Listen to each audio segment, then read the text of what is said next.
Hey, this is Darren from Property Prosperity. If you've happened to listen to some previous episodes from me, you would have heard when I'm talking about real estate agents and what the role of the real estate agent is.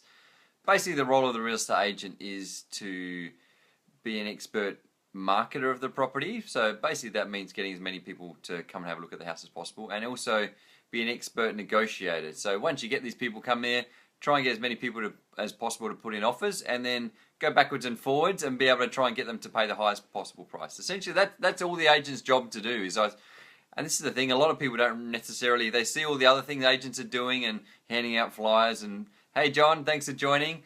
And they think that's basically it. But to be honest, that's all that matters. Everything else, you can pay someone $25 an hour to do everything else that an agent does, driving around, signing contracts, all the rest of the stuff. They don't really need the skills to be able to do those type of things, because anyone can do that stuff. What they really need to do is work out how they get heaps of people there and how they get them to pay us the highest price. And so you might be asking, well, how do I know if my agent's really good at negotiating? So one of the ways to try and work out whether they're good at negotiating is, does the agent want you to take the house to auction?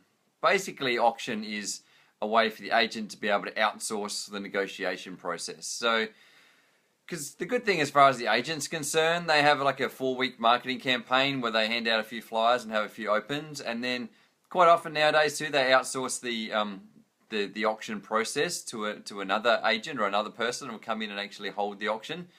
So the good thing for the agent, they don't have to have that hard conversation with the buyers trying to get them to pay more money than they otherwise would, and they don't. So and the other thing too, what it does is sort of conditions the owner, because they're forced to have to make a decision on the day whether they're going to accept the offer or not. And so there's not so much opportunity to go backwards and forwards, and likewise for the buyer to be able to have to try and get the buyer to pay more money, but likewise for the vendor, you're not giving them opportunity to really think about whether that's the right thing for them. So that's why you're going to find a lot of agents are probably going to steer towards the auction path, purely because it makes their job a lot easier, to be honest. And so that's probably one sign the agent's probably not particularly confident in negotiating, is why they choose to go to the auction process. Another way of trying to work out whether an agent's good at negotiating or not is, you may have actually had another agent, you bought a property off another agent, or you've heard from friends, or you've actually had an agent sell for you before, and you might have had the experience where, they've come to you and they said, you put in an offer and they said, you got to put in your best and highest offer, and, and that's it. You're not going to get another opportunity to put in another offer. So the reason I think that's probably not doing their job effectively, essentially, is because, no agents use that line so often that people don't believe them. People don't believe that they're not going to come back, and they don't believe they have to put the highest price in. They've always got in the back of their mind that the agent is going to come back to them, and they always believe they have to offer less than what the agent's asking for, because they have all this perception too, is that properties are always overpriced when they go on the market, and the owners are willing to accept less.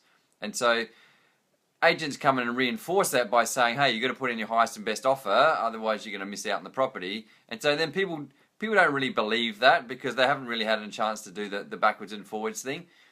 The danger with this, what this means is potentially the agent can leave some money on the table from the buyer, because the buyer's expecting that agent to come back.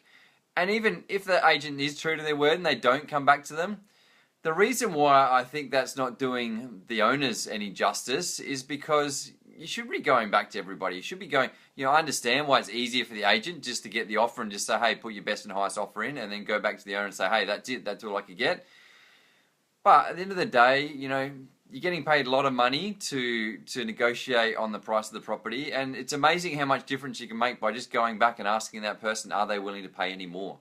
It's the amount of times when I'm looking at comparable sales and looking at the price things have sold for, and you see they've sold for $350 or $360 or $370. You can't tell me that the owners that buyer is not willing to pay an extra $5,000 or an extra $1,000 or an extra $100.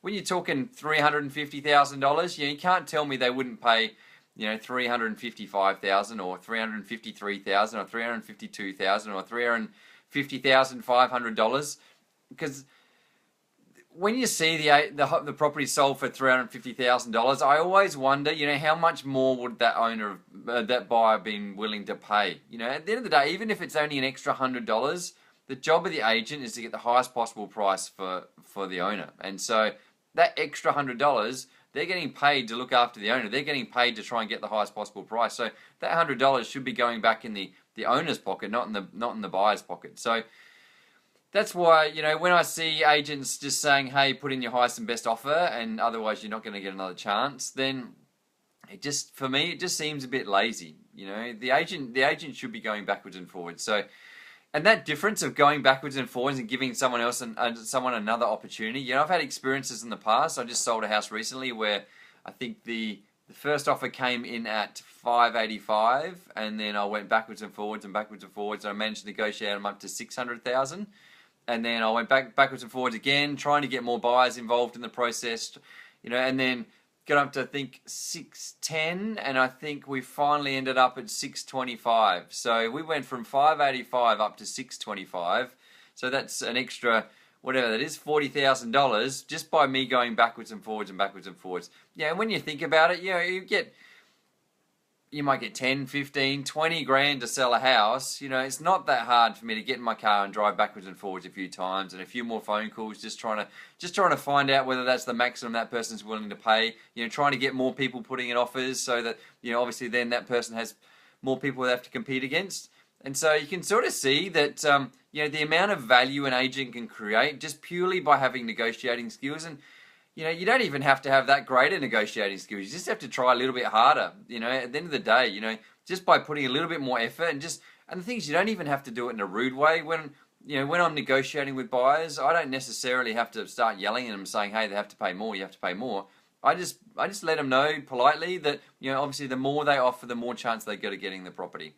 And because essentially they don't know what the other offers are going to be, and obviously I don't even know what the other offers will be until I go out and talk to all the other potential buyers. I don't really know what the final price is going to be. So all I do is just let them know the more they offer, the more chance they're getting it. And so what I do then is essentially say that to everybody. I go back to the other offers and say, hey, well, you know, I know your offer's this, but at the end of the day, the more you offer, the more chance you're going to getting it. You know, are you sure you don't want to miss out for the sake of, you know, $1,000?